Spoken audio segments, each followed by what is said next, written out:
আরে ফাহিম ভাই, আপনি?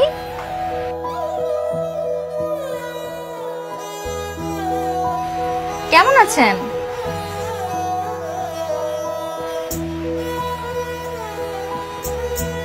ভালো। তুমি কেমন আছো? আলহামদুলিল্লাহ, আমি ভালো আছি। তোমরা কি দুজনে পরিচিত? হ্যাঁ, তোমাকে বলেছিলাম না, বিয়ের আগে আমি একটা সংগঠনে কাজ করতাম, ওটার নেতৃত্ব দিতেন ফাহিম ভাই। ও আচ্ছা আচ্ছা। হ্যালো, আমি ফাহিম হাসান। আমার হাজবেন্ড।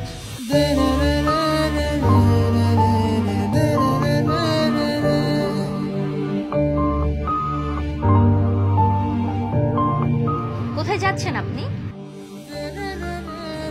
আমি গ্রামে যাচ্ছি। তোমরা কোথায় যাচ্ছ? আমি শ্বশুর বাড়িতে, রাজশাহী। আচ্ছা, আপনি কি এখনো সেই সংগঠনের সাথে জড়িত আছেন? না, খুব একটা সময় হয়ে উঠছে না এখন আর।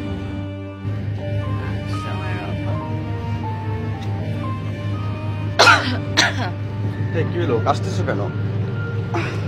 নাও, পানি নাও।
প্রতিদিনের মতো সেদিনও চিঠি নিয়ে ময়ূরাক্ষীর বাড়ির দিকে যাচ্ছিলাম।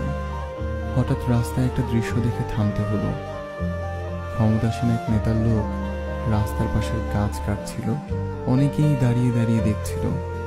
আমি বাধ্য হয়ে প্রতিবাদ করতে গেলাম। বোঝাতে চেষ্টা করলাম এগুলো অন্যায়, মানুষের ক্ষতি হবে, কিন্তু না, তারা কিছুতেই আমার কথা শুনতে রাজি হলো না।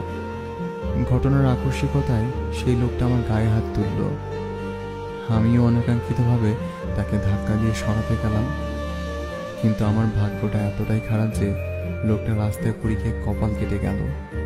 আর এমন অপরাধে অভিযুক্ত হয়ে আমি হলাম জেলখানার আসামি। ক্ষমতাসীনদের প্রভাবে আমার 3 মাসের জেল হলো। জেল থেকে বের হয়ে যখন ময়ূরাক্ষীর কাছে ছুটে গেলাম, তখন দেখলাম আমার ময়ূরাক্ষী আর আমার নেই।